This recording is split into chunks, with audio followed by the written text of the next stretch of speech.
All right, all right, all right, all right. I don't know if y'all can see us, but we live. We in the house today. What's up to all of the fam?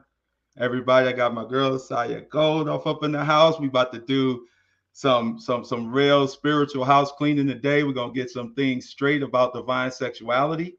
We're gonna be first of all, we're gonna be make sure that you are subscribe to her channel. I want to say that before we get started. Go and subscribe to her channel.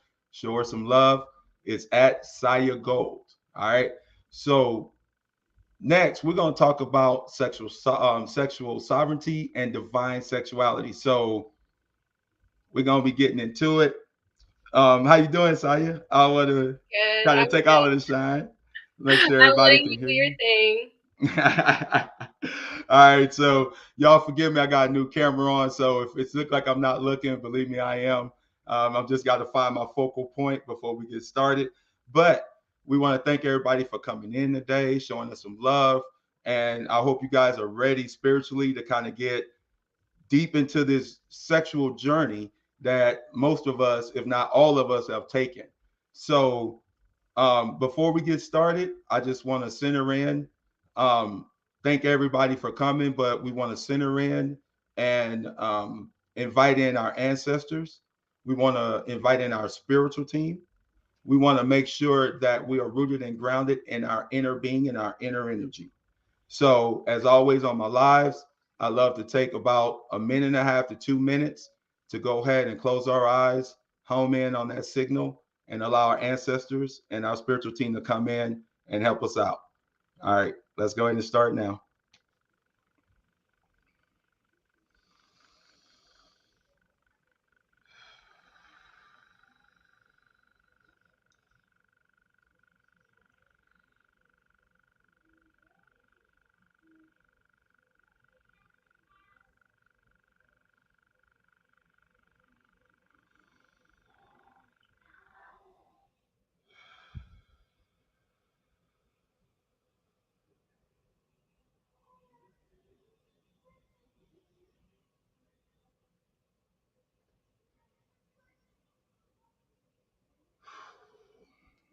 All right, all right, all right, all right. Hey to everybody in the chat. Hey, what's up? What's up? What's up? We in the house. Like I said, we about to get into some deep subjects. So, as everybody know, we're here talking about sex. I keep kind of going around it. Even I'm still right now kind of like, oh, we doing this. What's But happening? right, this is happening. But it is something that we as the collective have needed to get into for a long time because this is so essential to us ascending, us being able to see value within ourselves and know that we are more than just our physical worth, so to speak. So I saw your video about sacred sexuality, and I mean, it just hit on so many points. And I was talking to the sisters, and I was like, man, like, this sacred sexuality, all these things going on, and they're like, you got to do a live on it. So immediately I'm thinking like, oh, gotta call my girl Saya. We gotta do this because the way you broke it down from the divine feminine perspective was so amazing. I've rarely, if ever, heard it put into words like that. Wow. So, I'm gonna go ahead and let you kind of tell your story, tell who you are, and and we'll kind of get into our subject matter today. Well, thank you. Hi, everyone. Thank you for being here. I'm gonna be straight up. Like, I feel super overwhelmed right now. So I'm just gonna go with the flow and basically, yeah. So my name is Saye, and I'm an artist, writer mainly. I'm also an oracle, so I do tarot and all of that mystical fun stuff. And also, basically, where my sexual journey has started is that I was, and which I really want to emphasize because we're gonna get into this and it's gonna get very intimate and deep, and I don't want anyone to think like I'm not here to judge. Like, I'm not here to judge anyone's path, and I think from my journey, this is why I feel so confident talking about this is because I was a sex worker for 10 years. And I have my own personal journey too with sexuality. So I'm like the first path, but basically being an advocate for it, and not just for sex workers or anyone who's been on this journey, but just anyone who's been through abuse or was seeking validation through sexuality and all of that stuff. I been through that one side of the polarity, right? Of over sexualization. And then I've been in my celibacy journey.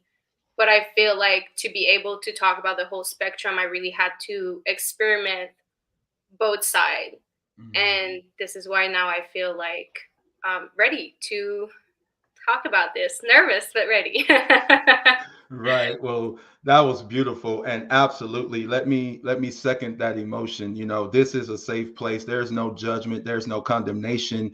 We all have went on our journey, and that's what I was kind of saying in the beginning. We're honoring this journey that we've all been on, and now it's time for us to bring that journey to a conclusion as we head into our divine unions and our twin flame unions, or we're preparing for them. Either way, it's time for us to now start to heal that energetic system that was put into disrepair through sexual acts. And like most of us, kind of a lot of us may have little acronyms, but for me, it's definitely sacred energy, and it's a sacred energy that we're giving away, and we don't really understand exactly what that energy is for and how it's meant to create and how it's meant to bring about a divine union up on the earth. So, taking it from your video, you spoke about the divine womb. So, would you like to kind of get into that a little bit? Because, like I said, you did it justice. um, okay, where to start with that? Okay, I'm going to start actually with the contract thing. Because Great. that's how it started for me when I was like kind of decoding everything and looking into all of this stuff. Hmm. I was drawn to, first of all, when you look at the meaning of pleasure, what I found is just interesting is that it's focused to an energy outside of you. So if you look at the meaning, it says to please and to be approved. Wow. And I was just like, isn't pleasure supposed to be something that we feel? So why is it an energy that is like kind of drawn to something external? So Mm. then I was thinking, well, the where you get your pleasure from is linked to where you get your validation, basically. So when you Right. think of like addiction, food, sex, all of Mhm. that, for me, I was getting all of my validation through sex. Right. Then I Right. was like getting into all this soul contract thing lately. And then I was just like thinking of sexual contract. So the original meaning of contract is to bring things or people together. Before it has the meaning that we know today, that is like all about legality and stuff like that. Contract actually meant to bring people together. Mm. So to me, a sexual contract, just like a soul contract is bringing life forces together to expand on your purpose and do whatever you're supposed to do here, right? But Right. what is a sex contract then? The thing is like, as much as like on this whole journey for me, Hmm. I thought that my sexual sovereignty was when I decided who I slept with. Mm. They were not fucking me, I was fucking them. Right. Right. And I was like, I can do whatever I want with my body. I Hmm. thought I had complete sovereignty over my body because I was a stripper. So I was just like, I make money with it. Who's dumb? Not, it's not me, it's them. They're paying for this. Like, Right. I was getting it all wrong about the sovereignty because I was not letting someone telling me what to do with it. So I completely just rebelled, right? Mm. Yeah. So, because I didn't want anyone to tell me what to do with my body. Right. So I had a really false idea of what sexual sovereignty was. or just sovereignty in general. Mm-hmm. Okay, so Absolutely. sexual contract, when you think about it, is energies coming together. So whatever we want to think about sex, if you Mm-hmm. just look at what's the purpose of sex, is to reproduce. That's what originally is meant for. Yes, ma'am. We just turned it into something like crazy, and we're gonna get into that. But Right. that's what it's originally meant for. The act of sex is to reproduce. That is the contract. Right. So when you bring two people together and you have this sexual intercourse, and there's no child coming out of it because that is the contract.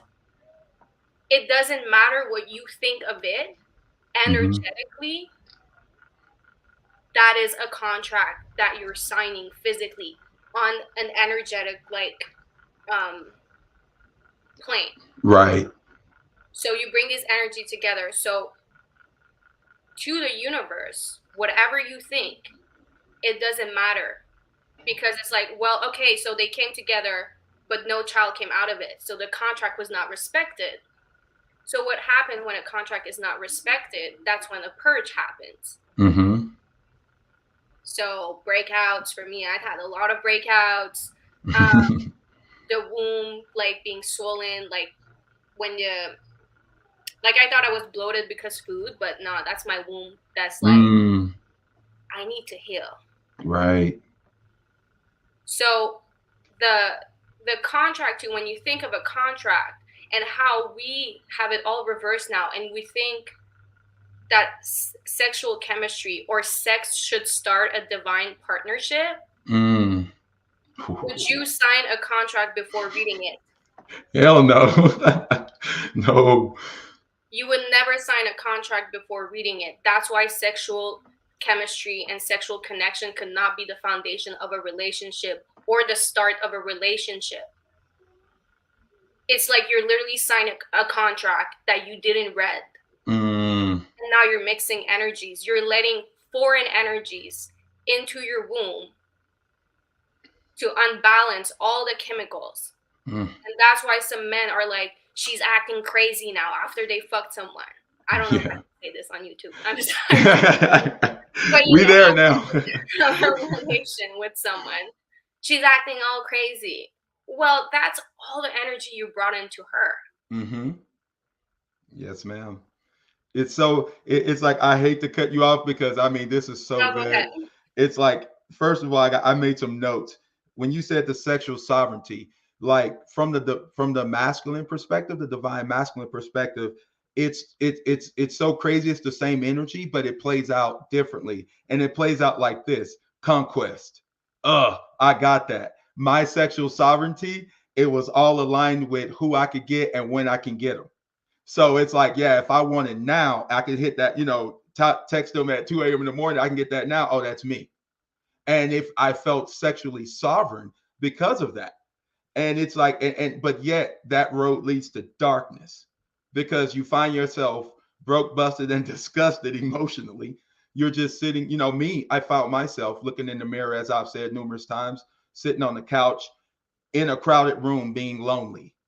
And it was because of the energy that I had put out. I didn't realize that the energy I put out externally, I had to give up internally also. There's a price to be paid for releasing the seed. This is why on the 3D level, men be like, "Well, I got to pay for that shit." There's a price to be paid for releasing the seed, bro. If you put a seed in the ground and it comes up, who's gonna harvest it? So that's the whole point, as above, so below. So as you said that, that really got me because that energy is the same energy. And for masculines, if you're looking to try to get out of that energy, this is exactly what we're talking about. True sexual sovereignty, being the Lord and Master over your own domain, over your own body, your own temple, being the God of your temple. So that right there, thank you so much for saying that. The other thing was you said, no, you brought up something about the sovereignty. I'm sorry, it slipped my mind right now, but I'm gonna let you go ahead and It's continue. all good, but I'm gonna keep going. Like you were saying, how it empowers you, like this Right. false ideas that it empowers you. Um, even if you just look at like movies, okay, and I watched a movie yesterday, it was funny and all of that, whatever. But what I noticed is that the character in the movie, the man, he finally slept with the woman that he loved, that he was in love with. And after he woke up in the morning and start feeling so happy, and then they do these kind of scenes in movies where the man walks and like he got it, and everyone in the street is like yes, and like you see fountains coming out, and it's like this is not true. The distorted male figure. That's that you just brought me back to what the other question I was going to ask you. Wow, or actually state, as you had said, that distorted masculine view of that is to conquer, is to take, is to have, and it's not to love and adore. It's like you hit on so many points as to why masculines can get away with that.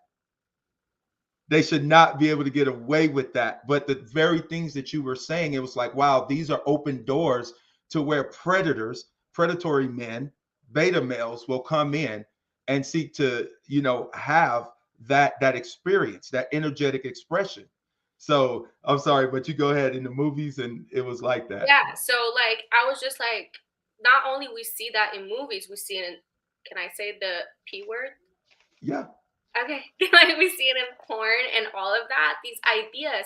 Like even myself, when I thought I was so sexual and I was so open, I was just like, okay, I'm gonna get really like blunt, guys, because I don't know how else to put it, and I'm just gonna blame my Aries sun for this. But like, I thought it was attractive. Like, come in my mouth, come on my ass, come in, like all of this like crazy ideas. Yes. A man, when they release, they're releasing toxins. Yes. Porn is making you believe that it's attractive to swallow that.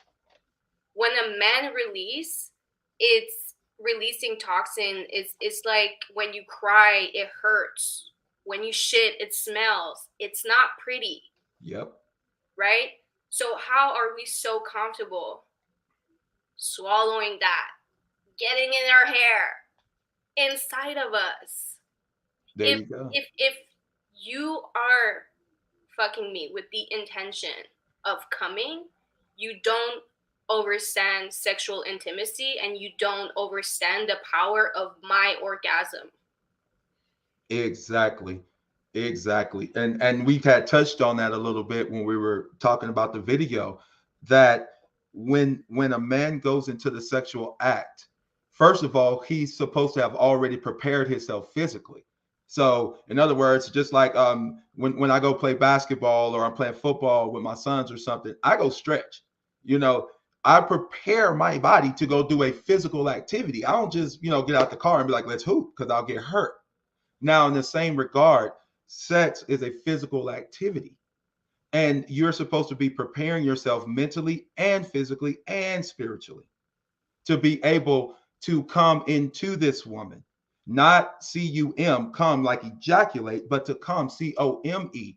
She has to give, you have to accept.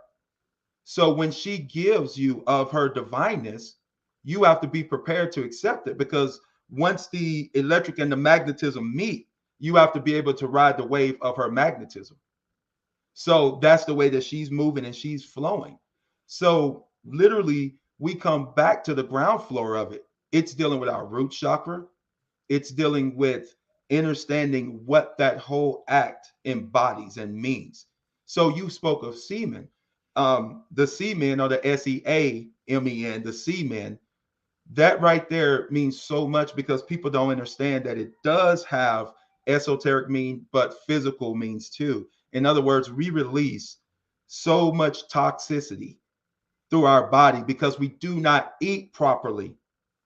So these systems that we have running right now are running like somewhat on zero. It's sort of like when we're cut from the umbilical cord, we only have so much energy flowing through our body.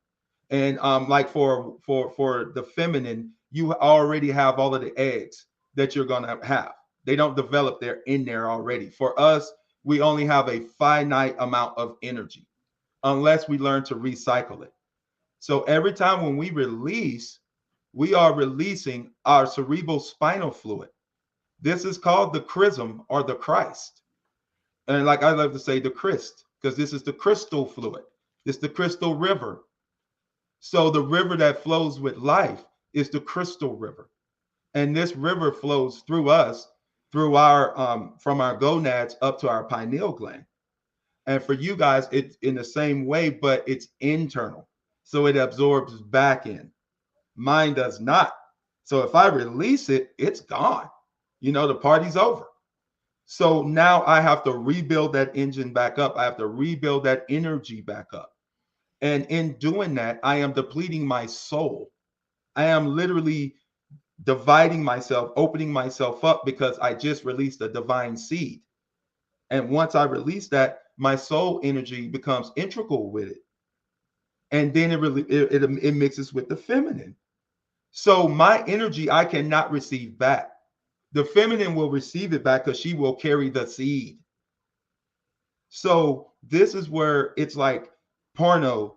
It has literally been to me a disease. It has been a virus upon the face of humanity because it has taught humanity to degrade themselves, to take something so sacred and so honorable that was only used to bring star seeds here, to bring more ones like ourselves here.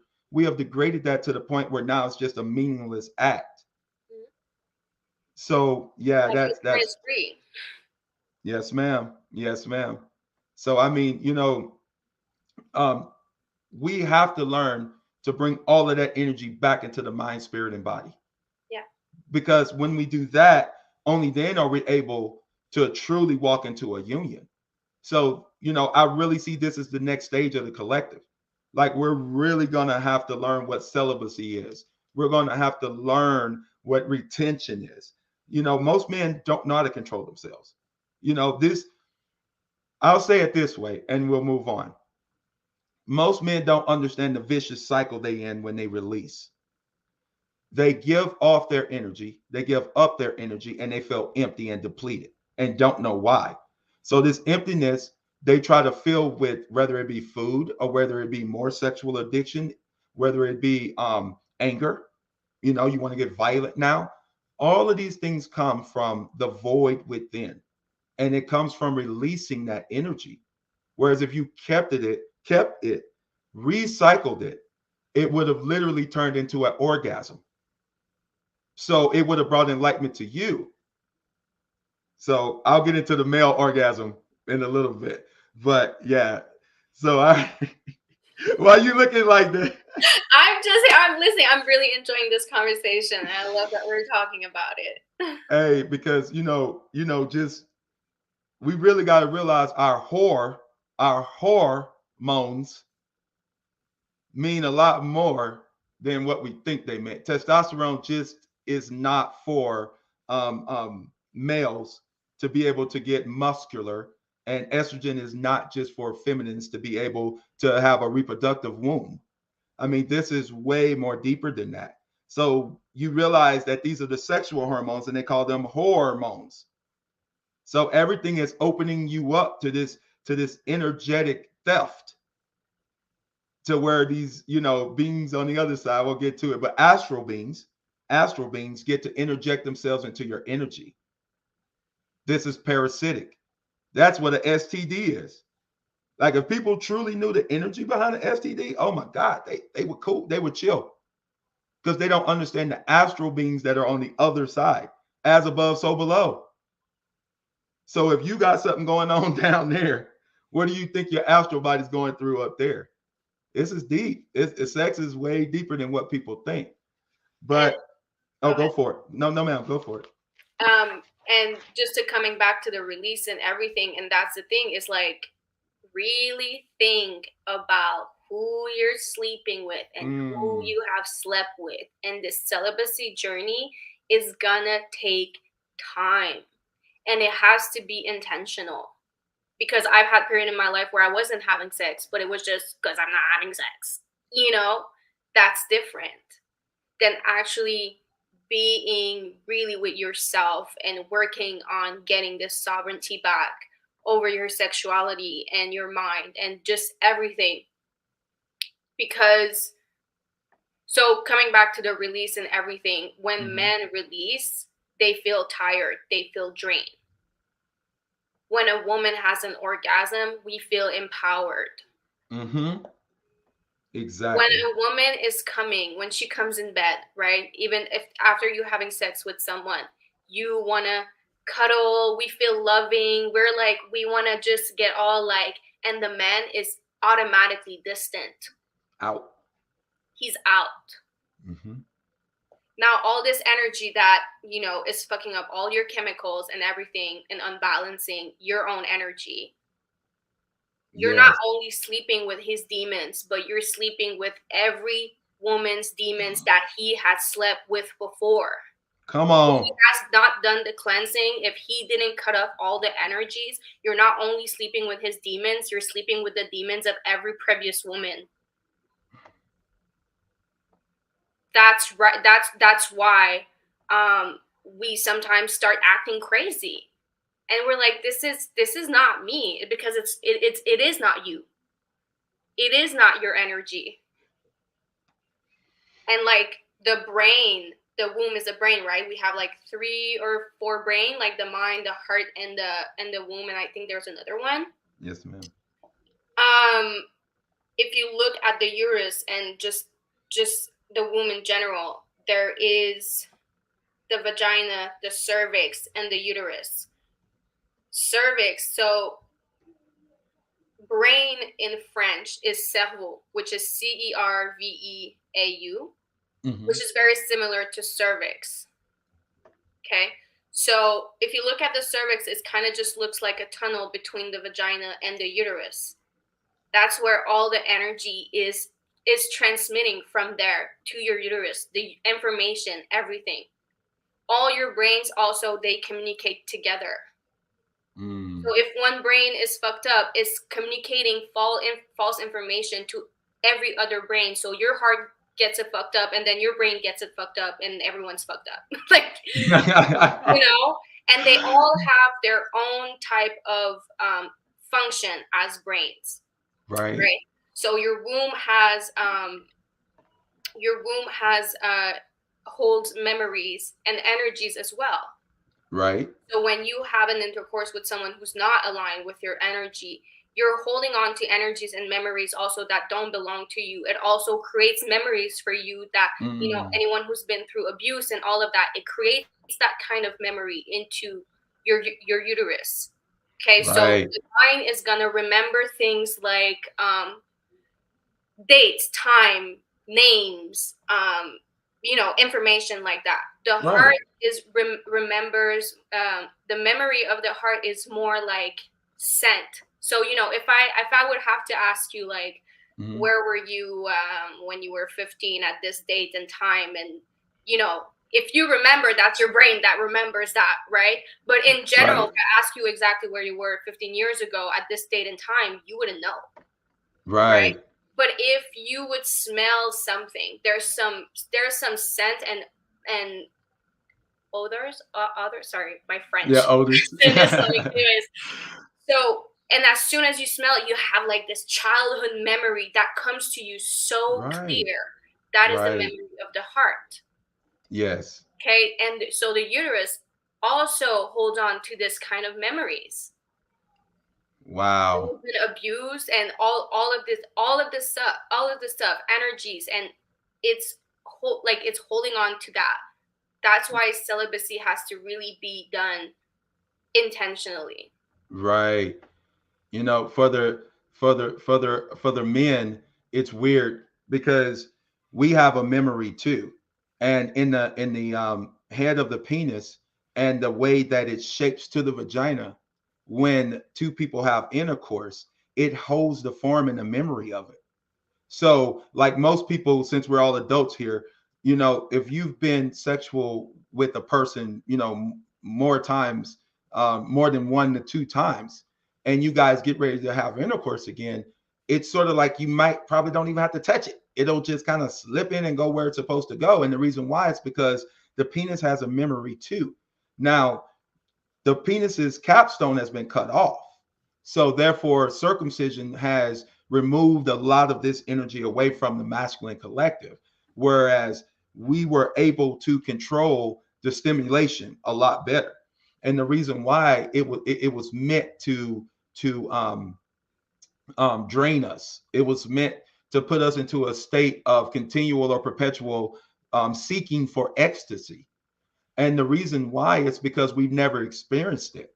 I've said this quite often, but as a young man, or most young men, you'll see tugging at their penile area, and the reason why is because they don't have, for lack of a better word, a shed for their head. They don't have their brain or their penile brain covered anymore, so it's constantly being irritated by the underwear, by shorts, whatever it is. It's constantly being touched, and therefore you lose your sensitivity. So this is why a lot of men find no real spiritual connection in the act, because their sensitivity has went away. They've been feeling that sensation since they could remember, and all it did was get deeper into the growing area, but it was the same sensation of being stimulated by an outside source. Well, when the skin is over the penis, you don't have that problem. You learn to turn that energy off. You learn to say, oh, I must need to use the restroom or something. For all my men out there, you know what I mean. But when this ability has been taken away from you, it's like you see no point in restraining yourself or not releasing yourself. And like you use the word release, it is so adequately put, the way you put it. You are literally giving up a part of yourself. You're letting out, you're releasing it. You are willingly releasing part of yourself out. So therefore, the matrix can claim it. This is why we get so many wild ass kids out here. People can say what they want to say, but yo, man, people be having sex with no intentions. They just trying to get it in. And then next thing you know, like you said, here comes the soul contract or the sex contract, bang. And then this little hellion running around. You don't know what the hell wrong with him. You like, I don't know. I can tell you, anything that is conceived in ignorance is born in ignorance. The way a thing begins is the way a thing ends. In other words, we begin in wholeness, we're going to end in wholeness. We didn't begin in pieces. So this is why we're on the journey to remember ourselves, because we begin this journey in wholeness. So, with that being said, what do you think are some of the biggest illusions around sex? Like the misconceptions, the illusions, because as I say that, give you a second to think about it. I see illusions as programs, like programs that are running in the background of our mind, and we are perceiving certain things, or we are conjuring up certain things in our third eye of what sex is supposed to be, or what sex with the divine masculine is supposed to be. So when I say that, I mean it from that perspective. And what do you perceive that the divine masculine wants? If you can understand what I mean. I'll ask the second part in a second if you forget. Okay, so I'm trying to rephrase your question. So you Right want on. to know what are the biggest illusions around just sexuality in general that we have? Yes. From the masculine to the, I mean, from the female to the masculine. Okay, that we are the one who's supposed to please the man. That's one of the biggest Mm, misconceptions. wow. Yes. That's deep. It's That's not deep. supposed to be that way. And I'm not saying this in a way, and this again, if you look at the word pleasure, it Right, means pleasure. to be approved and to please. When pleasure should be something we receive. Right. Right. So I think one of the biggest misconception is that we should be pleasing the men. Not that the man does not deserve pleasure, is that it's just supposed to be the other way around. Right. No, I totally agree with that, because if, like I said, if you go into a sexual act and it lasts 2 minutes, you got it wrong. You got it totally wrong. So the whole thing, as I was mentioning before, is like the masculine has to prepare his body and his mind, and then he enters into her. And when he enters into her, it is for the purpose of pleasing her. Why? Okay, let's just use common 3D sense. It 5, 6 strokes, I'm done. It's over. The female's laying there like, bro, what about me? In other words, in a real physical 3D sense, that is not satisfying. That's frustrating. It's frustrating and it's It's draining. frustrating. And I can speak for a lot of women, and that's also just my personal experience. Like, okay, first,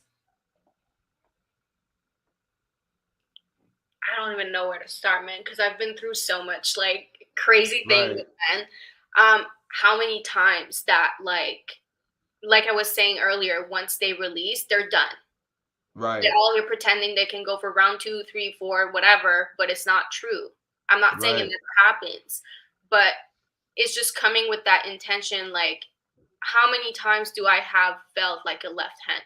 There would have been no Mm, difference if they would have used their left hand or right. fuck me, Right. Right. That's you know? exactly what I'm saying. Right. And that's the And whole point. Oh, I'm sorry. Go ahead. no, go ahead. Oh, I think that's like the point you were making about pleasure. Because if you go into the act and you're thinking pleasure her, and you embody that energy, then you will have accomplished what you truly want to accomplish inside, and that's to make her orgasm. Because at the end of the day, masculines, they are searching for that piece that makes them feel loved, making them feel wanted. How much more to make her want you or feel wanted by pleasuring her to the point where she says, enough. I can't do this no more, man. Now, for the man to be pleasured, that should have been pleasurable. You got what you've been chasing after, low key. If you merely think about it, you got what you merely been chasing off of, which is to bring her satisfaction.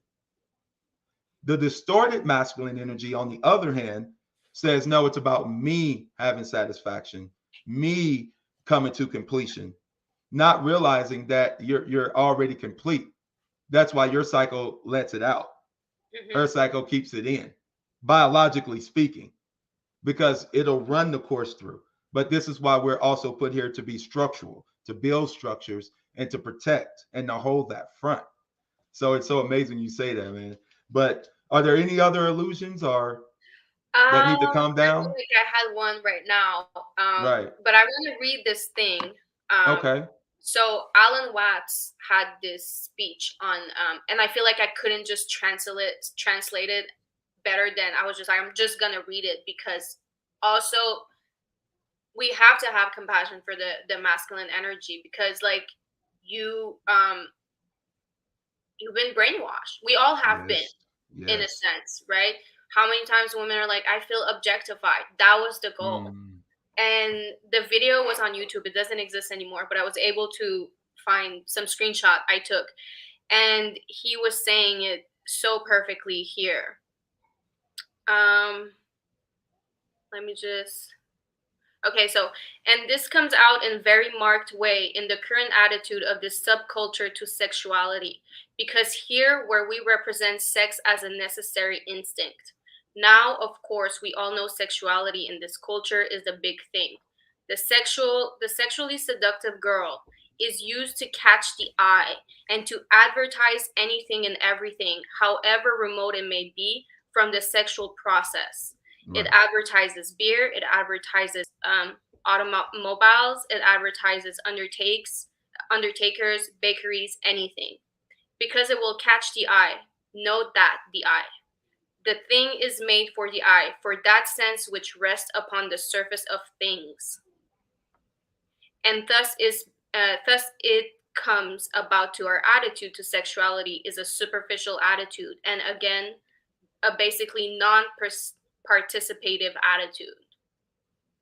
Right. It Wow. was all made to just see this on the surface level and not as a ritual. Having sex with someone should be a ritual. It is a ritual that you're performing with someone. Mm-hmm. So if it's Absolutely. not done with that intention, if there's no foundation emotionally, spiritually, and mentally with a partner, you cannot go to the sex part. That has to be kind of talking about contract. The sexual act is like sealing the deal. Mm-hmm. Yeah. That's why I say you wouldn't sign a contract without reading it before. Right. Right. So Absolutely. all the other foundation should be created in order to co-create together. And if you don't co-create, if you're just having like sex for pleasure, let's say, the man shouldn't come, and it should be Right. for the woman to come. Absolutely. You know, that's Pleasing her. And also exactly. understand how orgasm works. Because orgasm in the woman empowers us, and we, even on a personal level, like, it's for manifestation.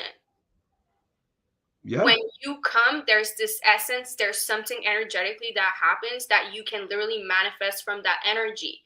So also, like, one of the misconceptions, to keep going on that subject, is that sexual energy is just penetration or it's just sex. But really, the polarity of sex is creativity.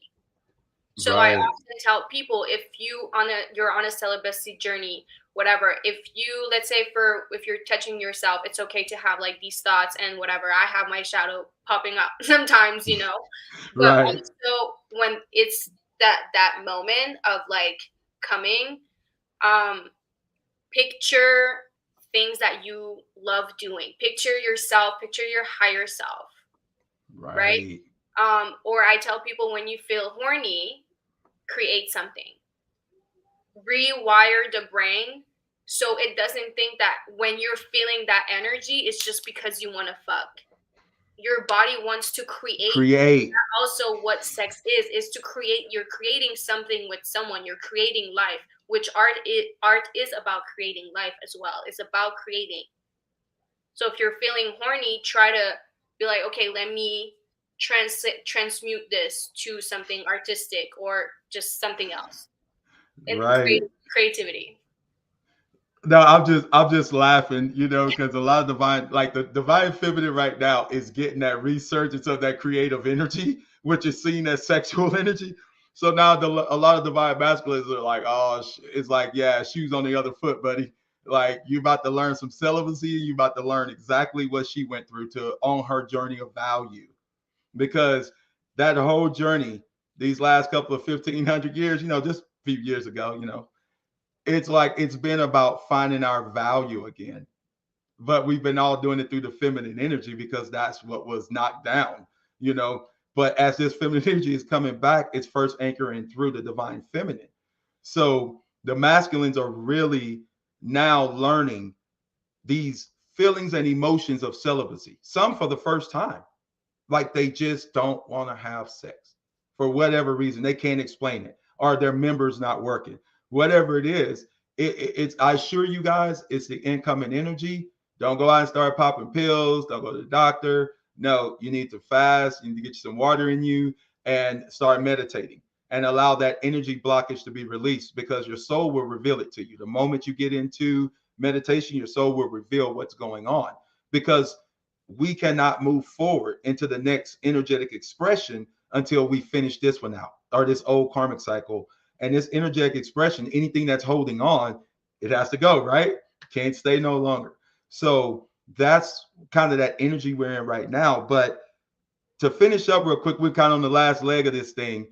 Healing. What are some modalities we can use to kind of heal ourselves from this over sexualization of ourselves? You're asking me? Yeah. What would be some? How we can heal that? Well, celibacy, but again, it has to be done intentionally. Right. You were saying that. Sorry? No, I'm sorry. I was saying, yeah, you were describing the celibacy and putting the intent of our hearts and thought into it. Yeah, because even if you're not entertaining, even if you're not physical with someone, I'm telling you, if and on energetically you're entertaining them, you're still fucking with the energy. It's still gonna affect you. Yeah. So like real celibacy and coming back to yourself, because you've been your brain, everything, all of your brains have been holding all these memories and energies that don't belong to you. It takes time to release all of that. So Mm. however, like I've done fasting for 3 days, like water fasting. What I love about water fasting, for 3 days specifically, because they say that after 72 hours, that's when your cell regenerates, rejuvenate. Mm-hmm. Like Right, your right. cells like rejuvenate after 72 hours. So that is like something that I tried, 3-day water fast. There's like a lot of things that you can do. And honestly, I would say that the thing that saved me was creativity, Mm-hmm. getting into my art and transmuting and Wow. transmuting everything. And I tell everyone, where you have been challenged in your life is where your gift and power is. Mm-hmm. This is why I'm comfortable talking about this subject, because I was the CEO of Ho. I like to say that. The CEO. I was a CEO. I've been there, done that. I have my point. And not only on the personal level, like I was going through it, I was literally doing it for a living. I was selling my body. Even if I wasn't like an escort and actually like, even just as a stripper, it's the sex industry in general, and it's like micro abuse on a daily, like Right. because they're paying, they feel so comfortable just doing. Even if I get there and I'm like, you can't lick my titties, you cannot do this, you cannot touch me, and they still do it. They go and they lick your titties, and you're like, you can't do that. Oh, but I didn't know. Well, you didn't ask. Like, it's like this. So that's why I feel comfortable talking about this. But Right. all of that led me, like I was in that journey for like over 10 years. And I Right. thought it was a curse. And I thought that I was like, what is wrong with me? And why am I doing this? And then I can get into the money subject, where we're not talking about money. But, anyways, I was just like, this is the foundation of my art. And I wrote a poem about that recently, where I was saying, isn't it amazing that I found out that actually my real art was Mm-hmm. that foundation. Mm. Wow. My soul, my soil, yeah, my soil, like, was like the, how can I say that? I wrote it so beautifully in that poem, but it was like everything that was thrown at me that was meant to destroy me, or bring me down, and all the conditioned love, and all the all of that stuff, what you do Mm-hmm. with it, you have to compost it, and then you put that in your soil, and you grow something with that, and that's what alchemization is about. Mm-hmm. Right. Have to Right. transmute that. It didn't happen to me for no reason. Mm-hmm. So I wrote a book. That was all me just putting it out, all out there. I started painting. Mm-hmm. All of Wow. that stuff. So I think that for me, creativity is one of the greatest way to heal that, because it is literally its polarity. Right on. Right on. I agree wholeheartedly. And like I said, who best to speak to it than you?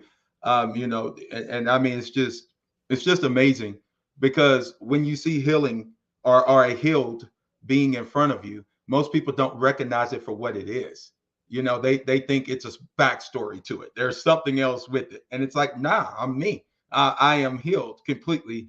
Who I am is who you see. In other words, I'm not hiding anything because in this energetic expression of time anyway, if you're hiding something, it's going to be exposed like damn near overnight. So a lot of things are just coming to the light. But for me, the modality has always been fasting. I saw it in the comments. Fasting um, just literally opens the chemical body up to the cosmos because the body that we live in now is a chemical body. It is full of chemicals. All of our food is full of chemicals. Our brain is full of. I mean, this is all about chemicals, right? So if you want to break the physical bonds, then you get into fasting because then it will allow the mind to have space to disconnect. See, the mental space can never have time to disconnect if we keep eating or we keep having sex, which is why healing does involve stopping the destructive behavior that we take part in. So um, for me, it's always been kind of fasting and pushing away from the table and allowing my body to go on its own journey, because the body is conscious. You never think beat heart, you never think breathe, you know, you never think blink. What's doing that? It is the consciousness within your body. And we do not respect that consciousness. We don't respect the temple. And not you personally. I'm saying as an overall human consciousness, we have not respected the temple for which our souls reside in. So now we are learning through fasting, through celibacy, denying of the soul, soul's desires and things like that. Because celibacy comes in many ways. I think you'll agree. You can kind of like fasting. You know how people will fast from meat for a week, or they do a juice fast. It comes in many ways. But I think what we're talking about is holistic fasting, not fasting in part or celibacy in part. We're talking about all in. You got to go all in with this thing, is what she's telling you. You got to have an intent in your mind, in your heart, to be celibate or to fast or to deny yourself those pleasures, whatever you may find is comfortable for you in this journey. Because, like I said, we've all had this journey on this sexual road, this road of sexuality, I should say. So, whatever modality you find, we're saying you got to put your whole heart and soul into this thing.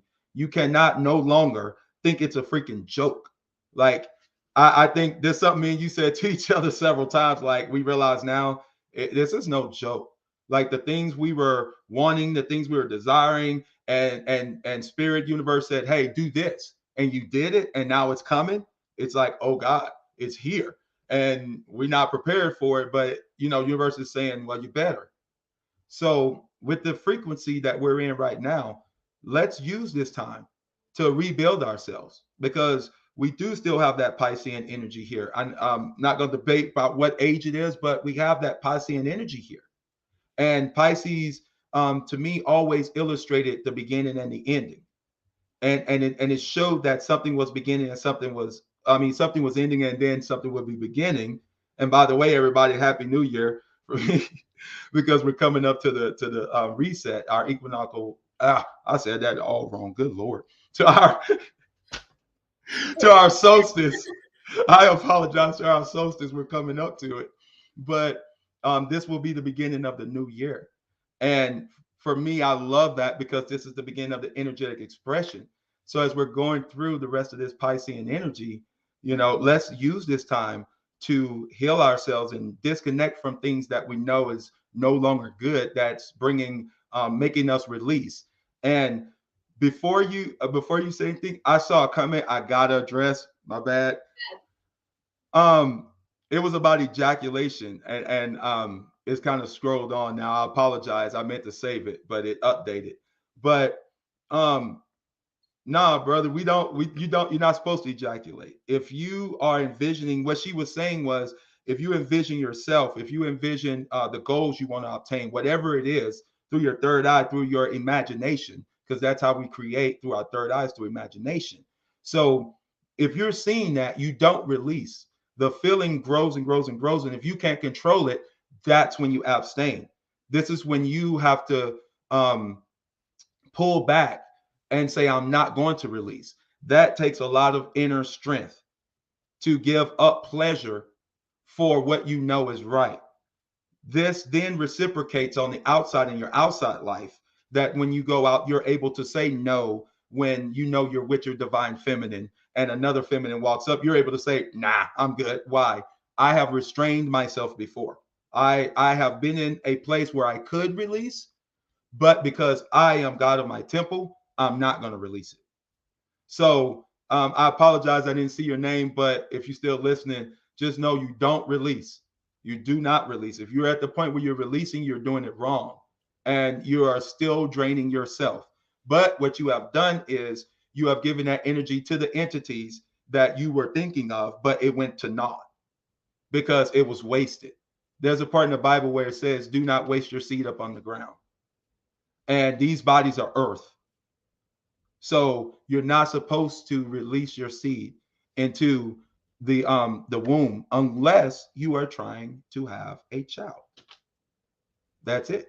So there's no fruitful purpose for ejaculating into your hand other than pleasure. So you are being drained by the entities that gave you that pleasure in the first place. So that's what I'm trying to say. Or I should say that thought or that feeling, because we got all kind of umptions and stuff like that. But if you're feeling, I should say it, let me say it this way and I'll be done with it. If you're feeling the need to release yourself, make sure it's coming from a good place. Do not just release yourself because you feel the need, I need to release myself. That's almost saying, and I mean this and with all sincerity to anybody who family members committed suicide, but that's spiritual suicide. It's equivalent to saying, I don't care about my life no more, and ending your own life. Because every time you ejaculate, you are literally taking years off your life. I don't know how to explain this any more simpler than that. It is your source energy that is cycling through you. But anyway, was you about to say something else? And I think I cut you off. Well, it's like you were saying, like I read that today too, is spiritual bypassing when you do that. And right. Yeah, so it's and I think that men, like, it's okay for you to release on your own, on your, on your, but to do it consciously, not too often, and really just go on this journey, like be like knowing how to keep this energy in and practice some in retention before you're capable of being okay, like discern if it's you're doing it for pleasure, like you're just coming to come, or if you're actually doing it consciously because you need to release some energies. Right. What was I gonna say? There were so many things that my mind was like kind of going through, but with the consciousness, when we're celibate and doing it on a conscious level, it's not just about time, right? Because it's actually the work that is important is not how long you've been celibate, is what you've been doing during celibacy. Yes. That's deep. What has happened to a man spiritually if he's dealing with ED? Do you want to tackle that? I got two reasons, but what do you think? Well, I don't know about that specifically, but I've many times that men would not get hard. Too many times, more than I can count. And I don't know if it's ED, but it was always because they were intimidated by my energy. So at first I was just like, okay, whatever. And I thought I was just the shit. I was just like, wow, am I that intimidating? Or what? Like, like, again, this false sense of like, the ego and everything. The ego, right. And then it was happening so many times that I was just like, am I the problem? Right. Because then you start thinking you're the problem. Right. Nah, that's amazing you say that, because that is the number one reason is insecurity, fear. It's a root chakra issue. And like for example, if you can watch a movie, let's go back to a movie, where they got a hot sex scene and the guy just meets the girl and they in the elevator and bang, bang, bang, Well, that doesn't always happen for men, because they like, shit, this elevator door about to open in a minute. I'm about to be sitting here. Okay, this ain't working for me. So the mind is like the biggest enemy, but it's an insecurity of and fear that brings that energy on. And it can sometimes become insurmountable, and they're not able to get erect because that energy is being used for fight or flight. So when the fear response is activated, fear or flight is, so that blood is now pumping to your feet. It's pumping to your major muscle groups, because it's saying we're supposed to be getting out of here, not laying down and becoming comfortable. So spiritually, I'm going to say that he has probably been attacked more than not through the root chakra. And like I said, that comes through promoting all kind of fears, promoting all kind of insecurities. I mean, this could go all the way back psychologically to a child, the inner child. Just heck, I remember when I was a kid, just to be blunt about it, my foster brothers, we would always try to scare each other when we went to go pee. So you be in the bathroom, you got the door closed, and all of a sudden the door would just get knocked open. Boom! And you like, ah! And you're sitting there holding yourself and you're peeing all over the place. It was a joke amongst boys. But see, that's my point.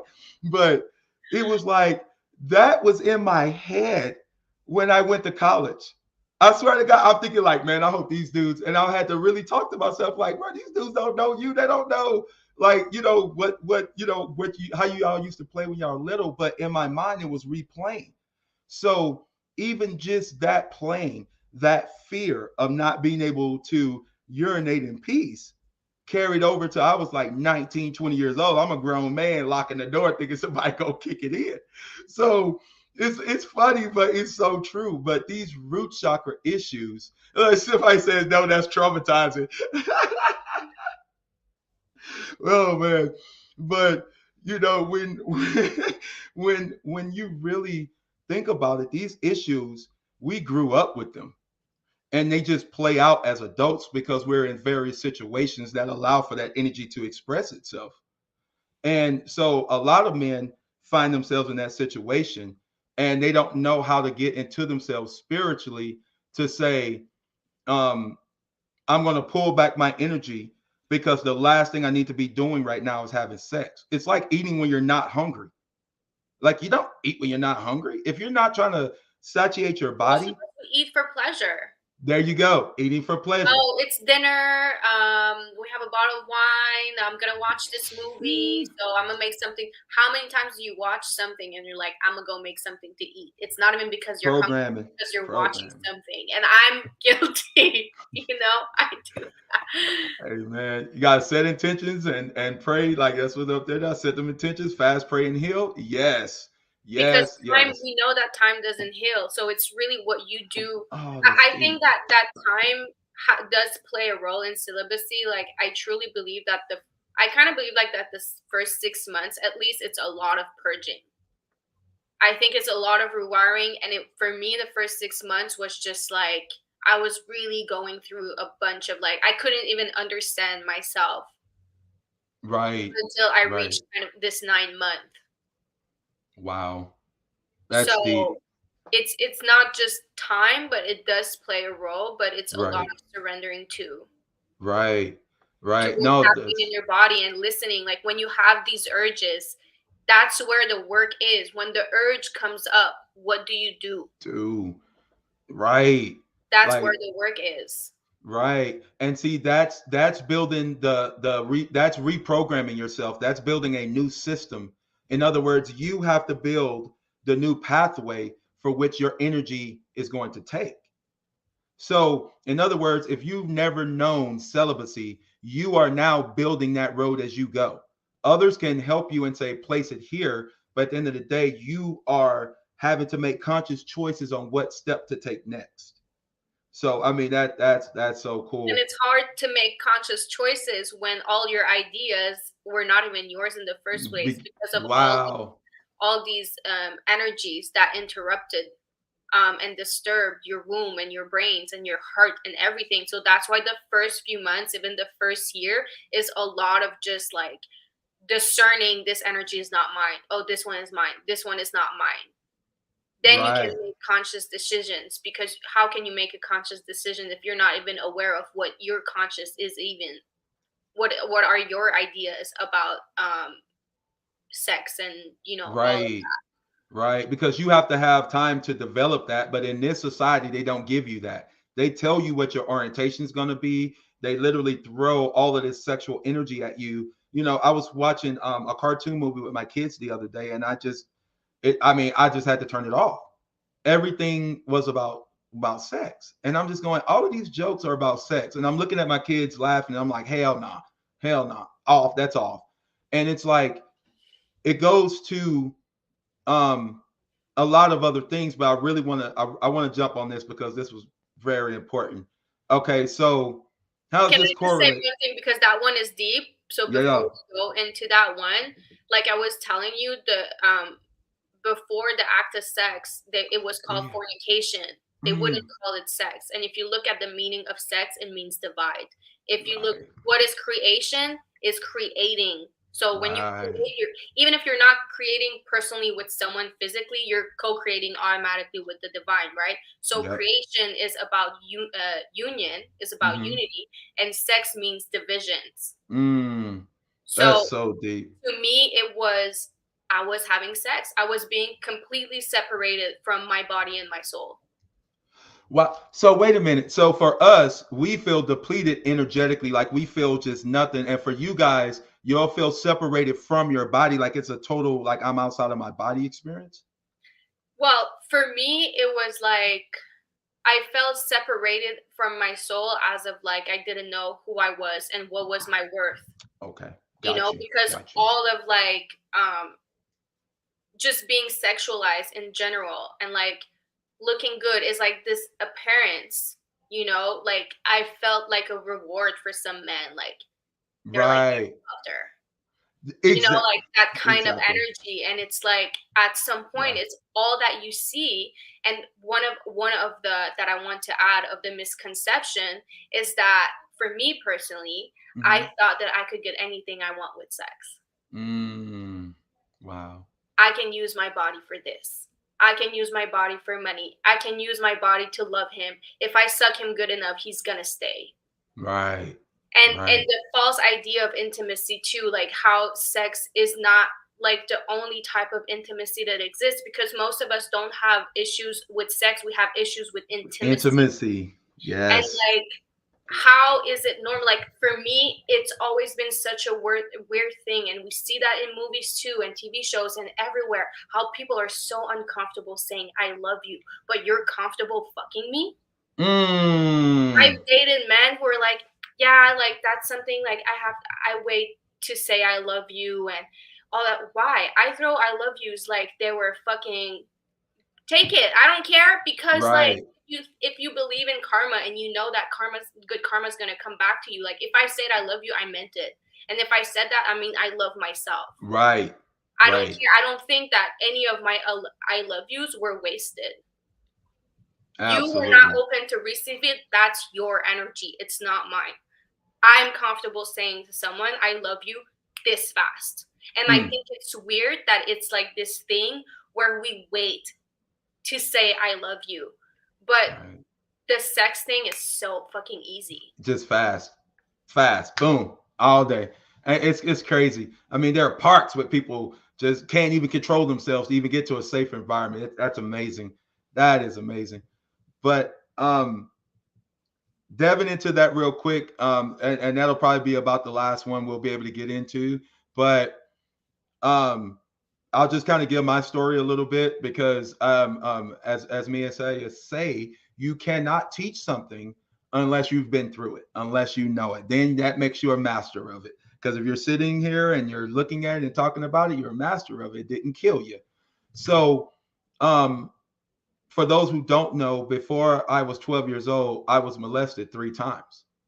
And this was done by family members. This was done by foster brothers. This was, um, um, just something that I had to deal with all the way up to adulthood.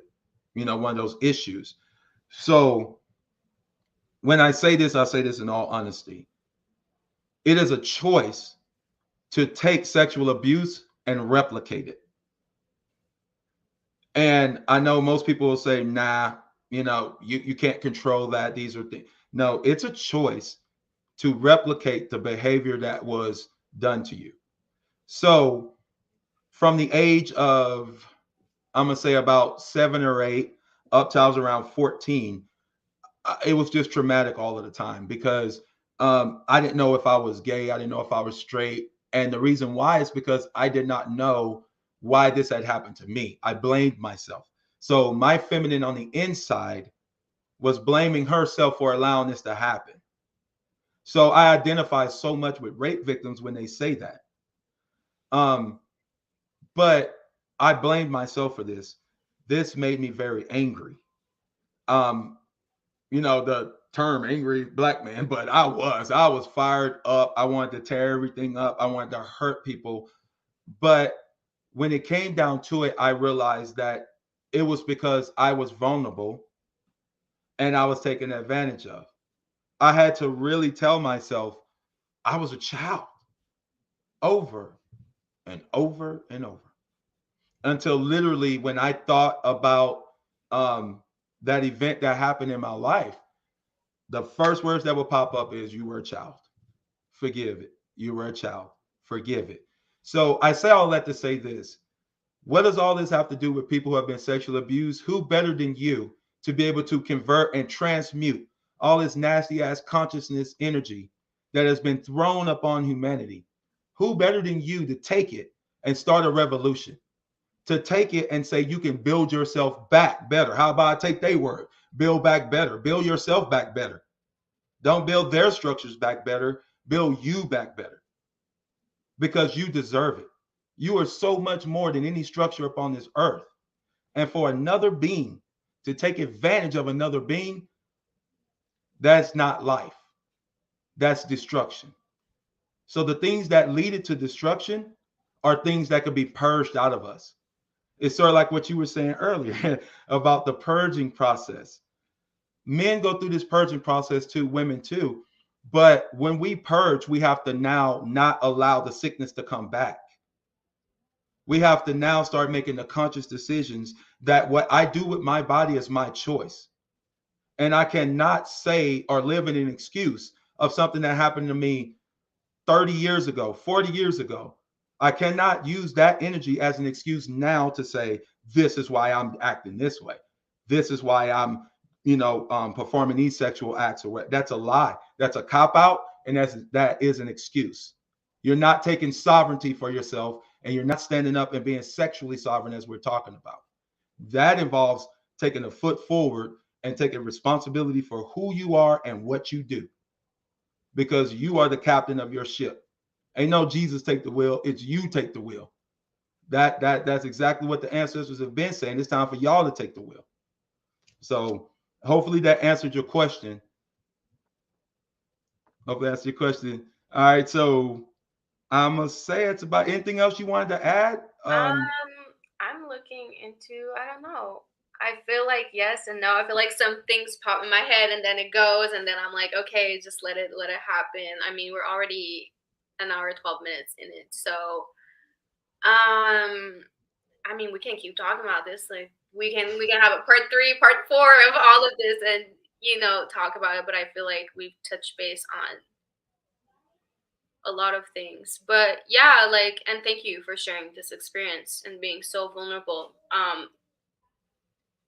And that's just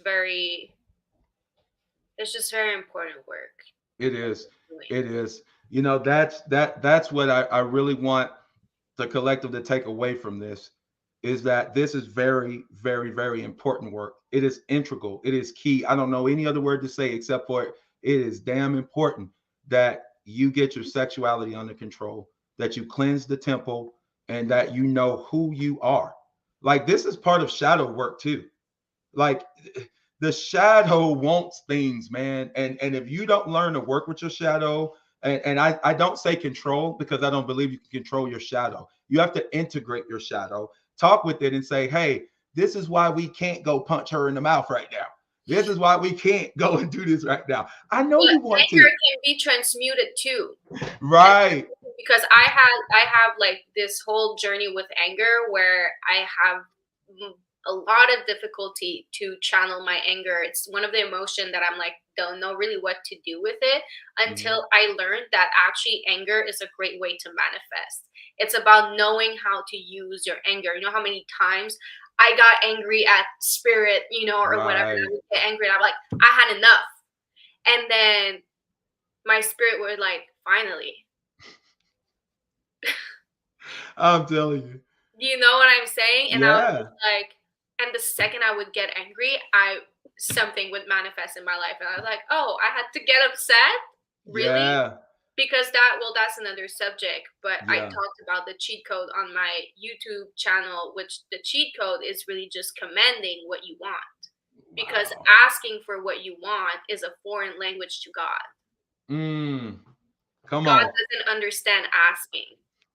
Right. It understands command. And then I had a hard time with that because I was just like, well, I don't want to be cocky and I don't want to be like, no, like you have to command. But anyways, that's a whole other thing. But just to say that with anger, if you transmute it and you understand this energy for yourself, like, you can actually use this to manifest too. You just got into something deep. We're gonna have to talk about it like next week or something, because like what we're talking about right now, this is actually the doctrine of the twins, of the twin flame energy. This is like the 144,000 couples that I told you about. Like, it's the this is what the 144 frequency is doing. So this teaching hasn't been here on earth for thousands of years. I assure you, this is why we're bringing it back right now, because humanity needs it now, because we're getting ready to transcend the old energy and jump timelines, as everybody kind of know at this point. We're kind of writing scripts. But man, the 144 energy, it has been hijacked by the new age movement. It has been used in all kind of writings that most people don't even understand. It's a conscious wavelength that you're on, and this is the doctrine of the twins. This is why they came.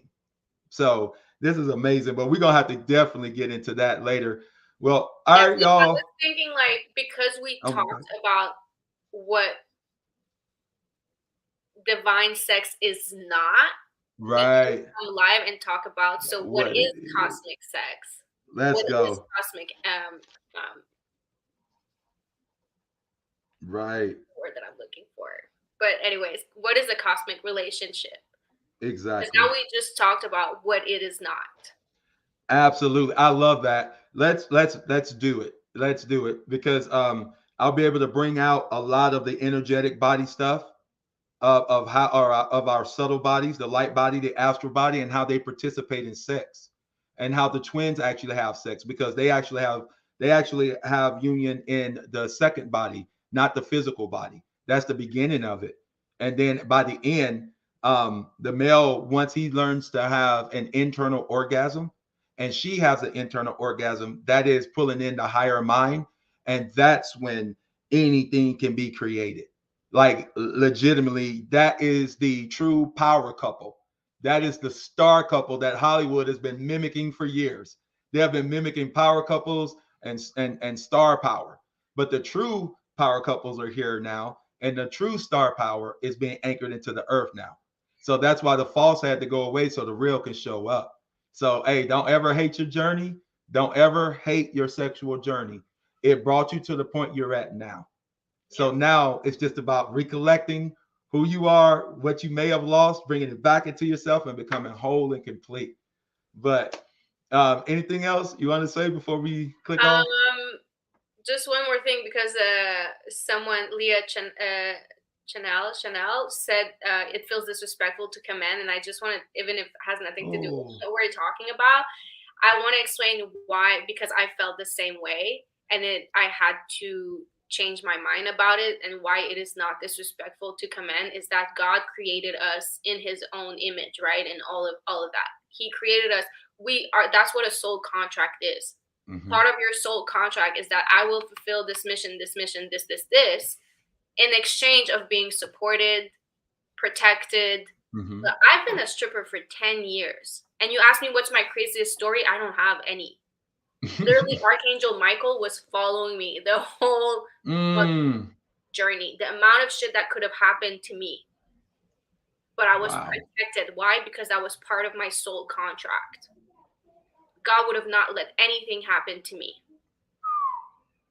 And it's that confidence, because if you look at, that's another thing, and why we humility actually is means, do I have it here, if you look at the meaning of humility, it means having or showing a modest or low estimate of one's own importance. Mm. You're done being humble. Mm. If you look at confidence, is the feeling or belief that one can rely on someone, firm trust. So that's the thing too, this misconception of, like, humble yourself. That means like, dim your light, like, don't be confident, like, we don't want that. So that's Right. why commanding, and the example I like to give is that, so you come here, you fulfill a soul contract, it is due to you that you are protected, and that you will be supported and loved, and all of this will come to you. if you Mm-hmm. fulfill this contract, right? So, and God created the universe to support us in this energy. The universe is serving me. It was created to serve me. I'm not here serving the universe. So if you would, when people go to work, okay, like people you work, whatever, you start a job, you don't question if you're getting paid on Thursday, right? You know you're getting paid on Thursday because that's what it was about. So this is the same thing. It's spiritual business. Mm-hmm. You don't go to your boss every week like, hey, can I get paid on Thursday? Like, please, because like I don't know. It's like you already know. It's embodying this energy. What I'm saying command is this energy of already knowing. Yes, I agree. I agree. To command means you're secure inwardly. So speaking from the male perspective, I cannot command men unless I'm a man in that regard. In other words, I cannot walk out there and tell 10 guys, "Hey, let's go over here and accomplish this," if they don't respect me. So to be able to command means that I've already done the inward work to be able to hold that energy, and therefore I don't feel ashamed of it. Like that's part of what this whole talk is about. We are respecting and honoring our journeys because it's time to get rid of the shame and the discomfort with it. I mean, I mean, at the same time, we are becoming these new creatures, but we cannot also forget the journey that it took to get here because there are others coming behind us, and that's what I see when people say they think commanding is like too strong of a word. Time was made for you. Time was made for man. Man was not made for time. That's the problem of consciousness right now. Because human consciousness thinks that they were made for time. They are just a part of a creation with many other creations. And that's not true. Man was put in time to be able to enjoy the fruits, the subtle physical plane of energy. That was it. And it got misconstrued and hijacked. I won't go into that because that's a whole nother live too. But what it truly is us getting back to the conscious level where we definitely understand in wholeness that we are in the place we are because it was created for us to be here. This is our domain. And when we step up and take that domain back, we're taking time back because whoever wrote the calendars is controlling time. Nobody would know today was Friday unless I said it's Friday. If the sun didn't come up for a week and we all were in darkness and come up, what day was it? Some people will say Monday, some people will say Wednesday. You get it. Because some people started counting so long ago, some people started counting earlier, but they will argue and fuss about what time it is. And the key to it all is wait till the sun go down, look up at night. We look at the stars and we read the celestial clock. We know what time it is, and now we're able to move forward. So that's about it. Just think of like a child. Like a child doesn't say, "Can you feed me?" It says, "I'm hungry." There you go. There you go. It doesn't Feed ask, me. Feed me. "I am hungry." Come on. Because you don't, closed mouths don't get fed. If you don't open up your mouth and speak and say, hey, I want this, or even if we go to the store, they just assume they know what you want. But I'm telling you, you grab a bag or something and just go up there and sit it on the counter and don't have your wallet out. Watch the way that the person at the stand looks at you. They're going to be like, what the hell you want? Where's your wallet? Aren't you paying for this? We don't do that. But yet we expect it, in the spiritual world, not to have to command anything. No, when I walk up there, hey, I want to purchase this. Oh, okay. And then she'll turn around, take my money, boom, boom, boom, and I'm out the door because I'm commanding her to recognize my presence. I am standing here and I'm ready to purchase this and get out of here. So if we don't do that spiritually, we're losing so much energy. We're losing so much energy because we're not pulling it into us by saying, hey, you belong to me. Get over here. You ain't lost, you found. You're my energy. And this is the energy of abundance or And the energy of we'll start prosperity. to like, sorry that I didn't mean to. No. Nah, go for it. Go for When it. it's just the idea we have of God too, because we think that God is this compassionate, loving, Mm, when God doesn't give a fuck, and that's what I was telling you earlier. It's like people are like, there would be no violence if there was a God. I'm like, there is violence because there is a God. right. So Right. like this idea that we have, that like the pedestal that we put God on, Right. you know. Look at this. Well, that's a whole other conversation. So I'm sorry, I kind of like No, I'm went. just I'm laughing because I just love the collective. I mean, this goes to exactly why we're doing this and why we're here. Being childlike and playful is part of healthy. It really truly is. And until you're secure in yourself, there's no way you can engage in that. Like just think about it. If you're insecure in your body weight, or if a man's insecure in how big his chest is, or whatever, you're not having intimacy. You are so concerned about what that other person is thinking of you. You trying to turn the lights off. Where's the intimacy? That for men, that's a big thing too. Most men can't even have relations with the light on because they can't. I'm serious, man. It's real. They want the lights off. They want it dark. You know why? Because they cannot stand the intimacy Yeah, of her actually looking at you and you looking at her. Like if you can't be intimate like that, I mean, what are we doing? it's all about intimacy. Straight up, I fucked with a t-shirt for the longest time Oh yeah. because I had no titties at the time, or I thought that I didn't have titties. And it goes also like for like women that are insecure about their body weight and everything. For Right. me, because I was so over sexualized and she's pretty and all of that, for me Mm, it was always this struggle of like, um how can I say this, like, for example, like even just like I can't go out dressed with tight clothes right. because I feel like I'm just seen as that. Right.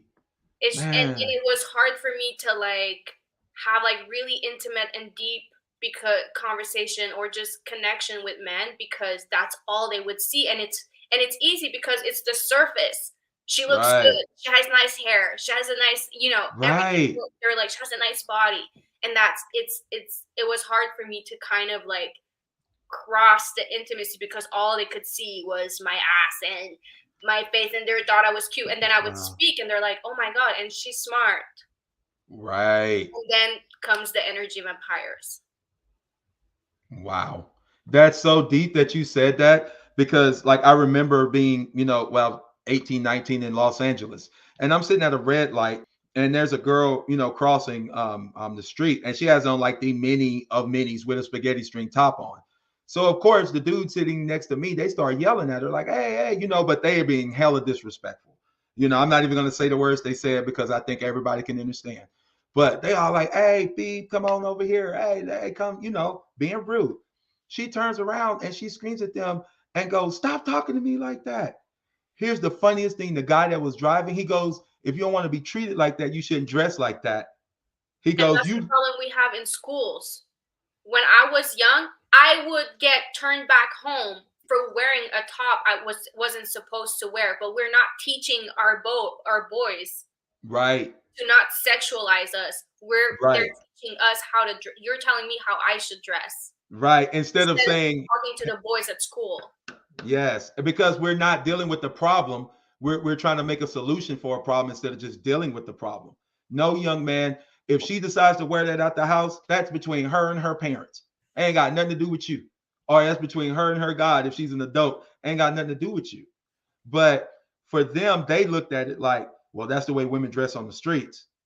So they were objectifying her, women that prostitute themselves. That's the way they looked at her, and they immediately judged her and immediately started trying to get her to get in the car.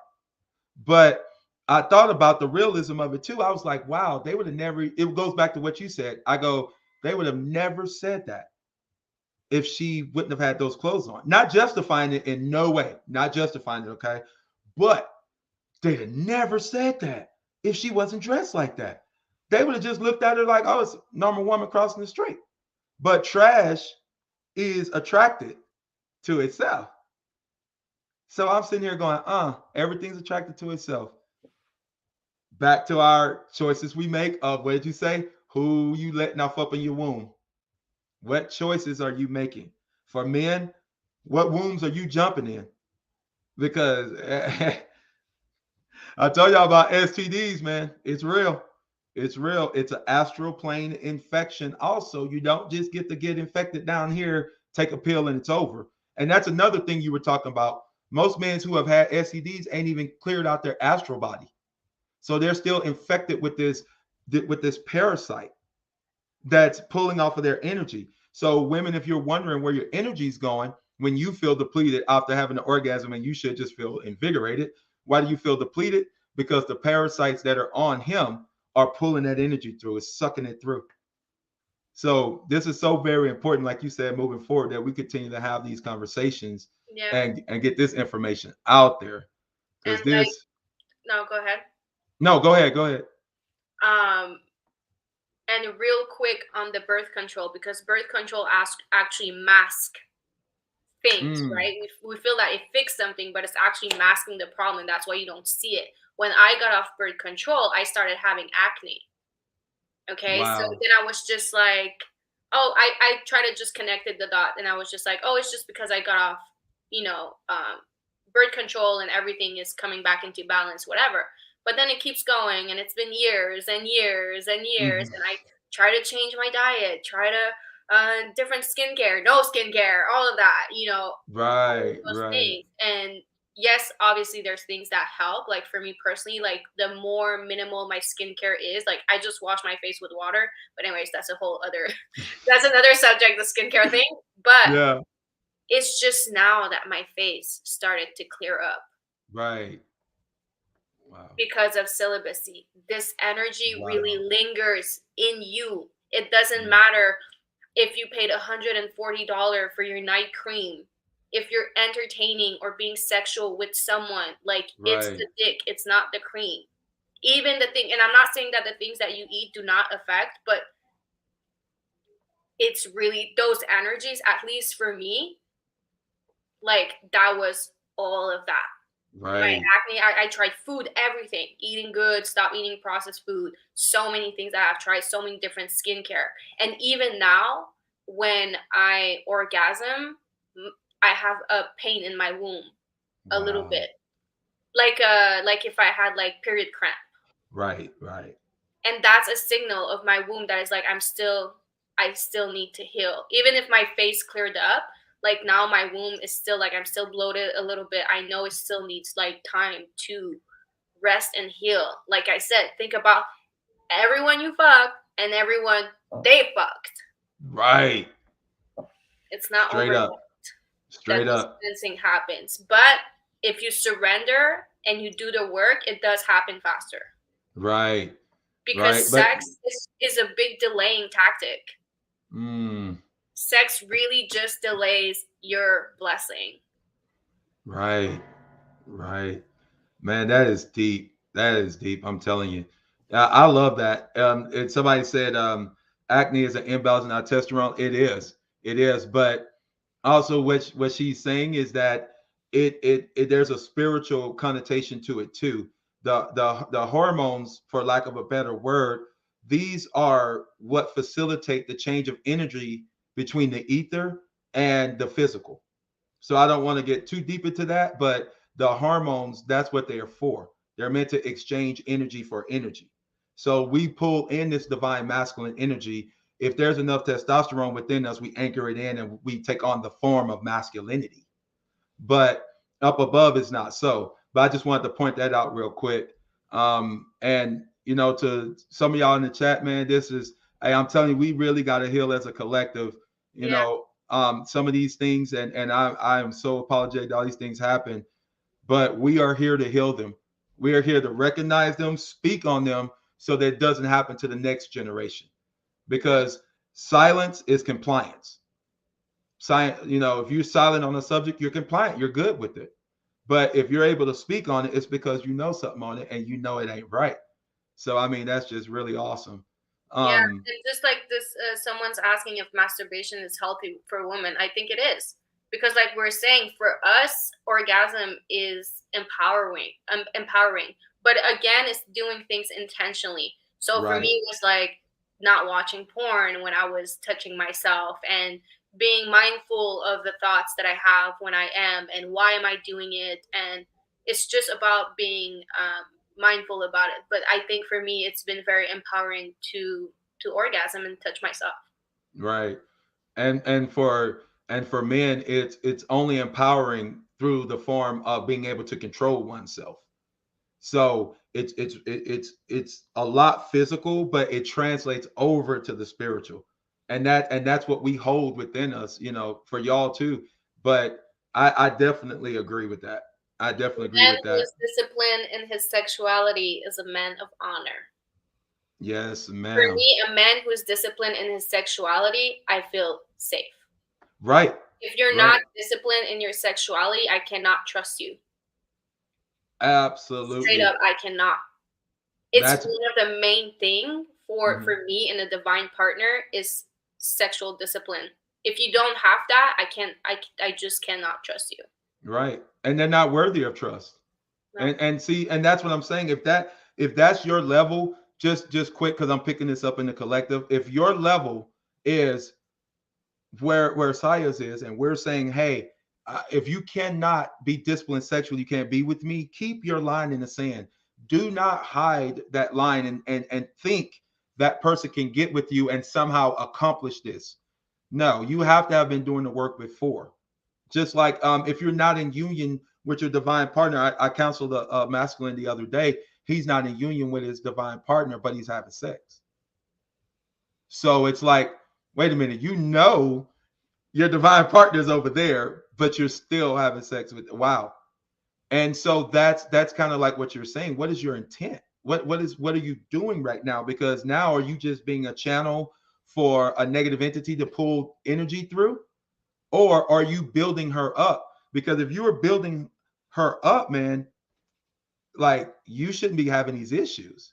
So, I just wanted to say that real quick. The build up is like, oh, I can't read and talk at the same time. I'm sorry. It's all good. It's all good.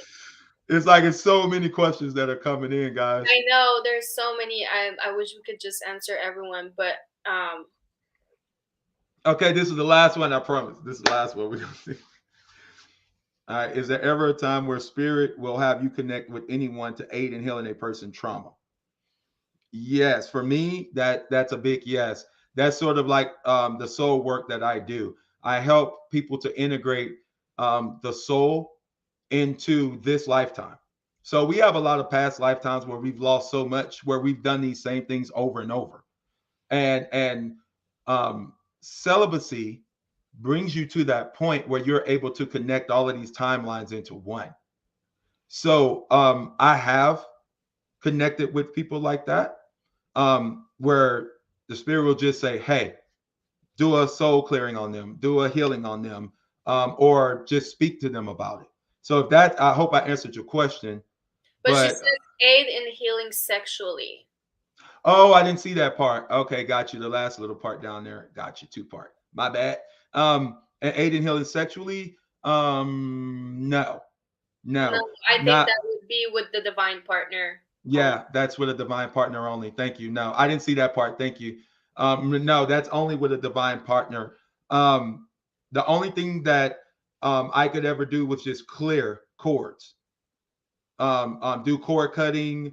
Like I said, integrate the soul back into wholeness, which will allow you to be complete to walk into a union and not carrying extra baggage. Because that's most of the crap that happens in relationships. You're not just bringing baggage, as we've been so eloquently shown. You're bringing DNA memory through the womb. You're bringing genetic memory through the penis. You're bringing these things into these relationships. We call them baggage, but it's I'm telling you, this is why dudes and women are acting so crazy. You're trying to anchor in 4 or 5 or however many people they've been with energy at one time, while controlling yours, while their DNA is running in your body if you have oral sex, because that means their DNA imprint is in your body, but it's running haywire because it has nowhere to go. Where does that energy go? It has to be expressed out through acne, anger, attitudes, all that stuff. Man, I'm telling you, we here for it. Purge is We real. here for it. The purge is so real. It's so real. It's so real. Like I said, I think we said that to each other at least 5 or 6 times. Like, this is real. This is not a joke anymore. It's actually very serious. Who you share your bed with, or just even entertain, like, you guys don't understand the type of energy that you're messing with. Entertaining it, letting it enter your mental, entertaining. Oh my gosh. Because so yeah, if it enters your mental body, see, that's another body we have. You have a mental body. That's where your ideas are carried out. Like, you may sit there and say, okay, so if I did this, that would happen.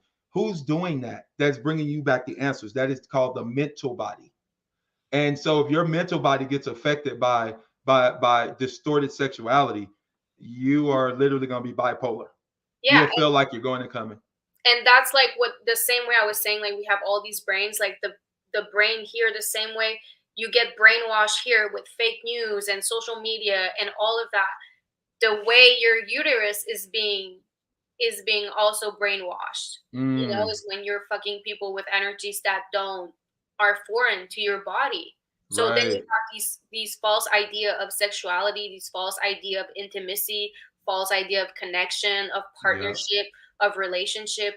All of that is because your uterus is being brainwashed, literally, just like your mind is by looking at the news and TV and all of that thing. Yep. But how do you cut cord with cut cord? How do you cut cords? That was a tongue twister, wasn't it? You cut cords with intention, first of all. Like, most people will say, I can't do it because I don't feel the energy to do it. Your intention to do it has to be there first, and then the energy will then follow. So you cannot say, I'm going to cord cut something and don't have the intention to never do it again. Like, your intention has to be, I'm never going to do this again. I'm cutting the cords. And there are certain rituals you can go through, of course. But I'm saying at the core of it, it is birthed through intent. That is the way that you cut those cords. And then you don't, and like I said, you stand guard at the door to make sure that they're not anchoring back in. And it's purging season. Like, we're at the energetic point right now where it don't matter if you want to cut the cords. The divine is cutting the cords. And whether you want it to or not, like she said in the beginning, what ain't meant to be, it can't stay. It has to go. The divine is cutting the cords now of all of these old timelines that are not serving us anymore. All of these old energetic expressions, they're not serving us anymore. They're just literally pulling us down. So that's why I love this time of year, ending and beginning.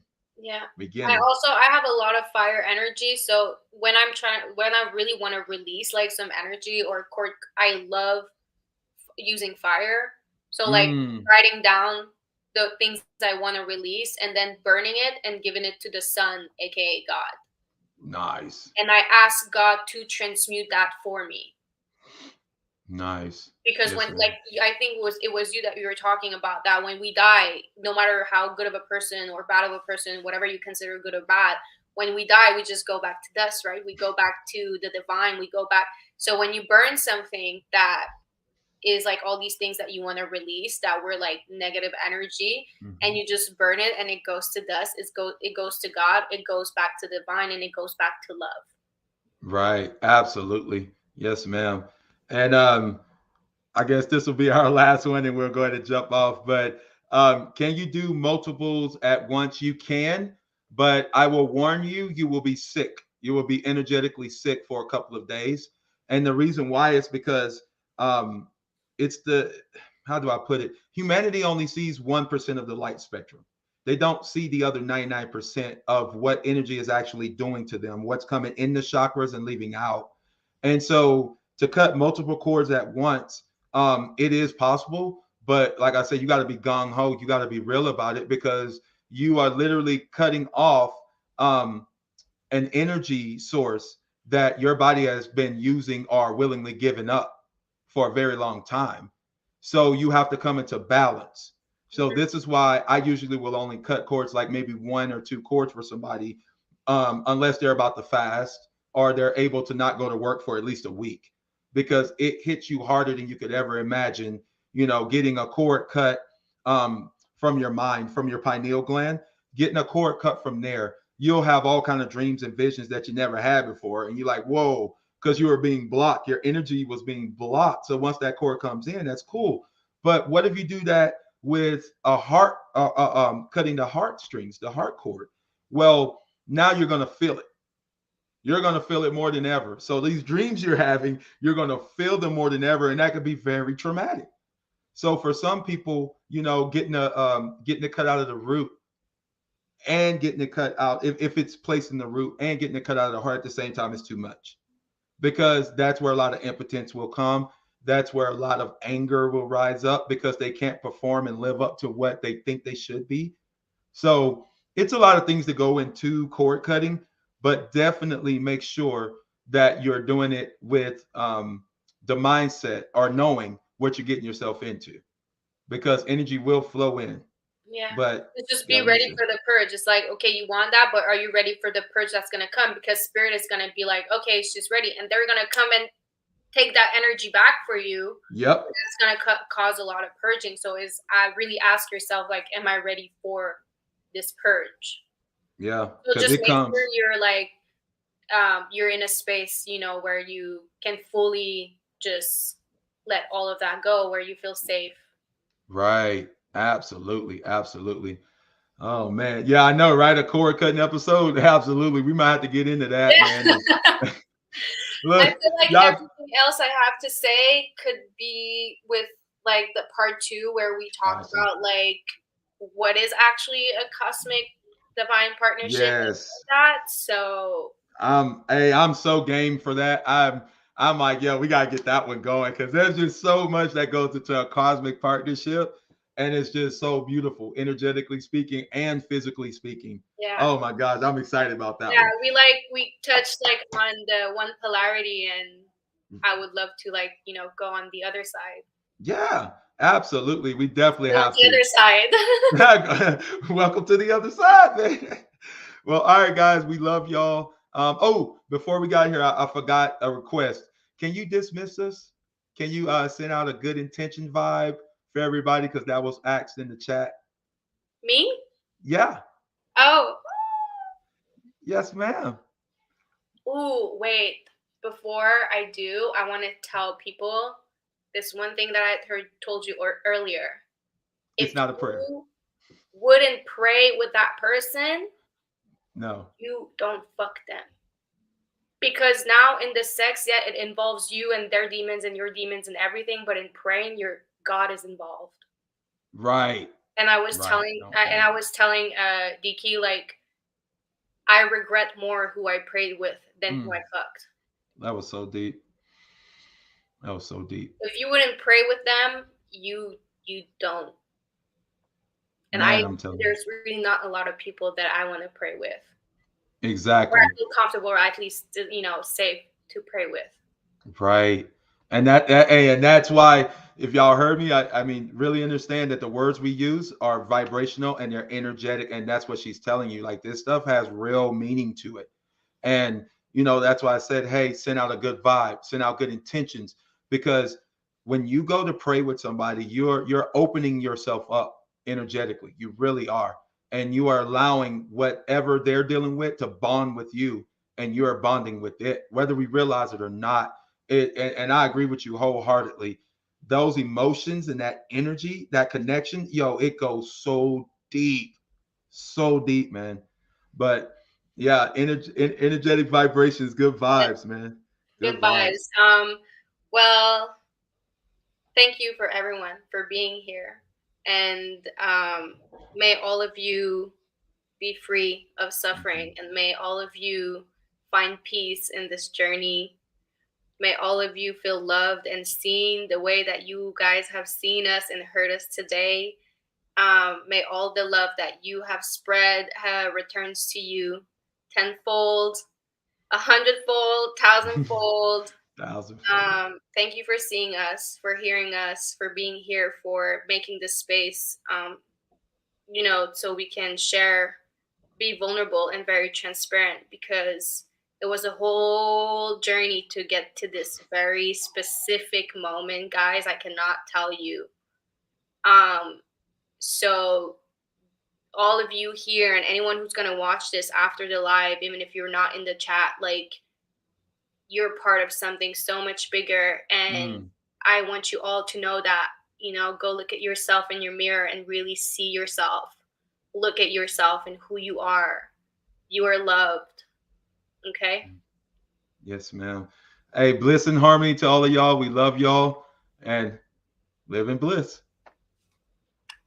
Thank you. Thank you.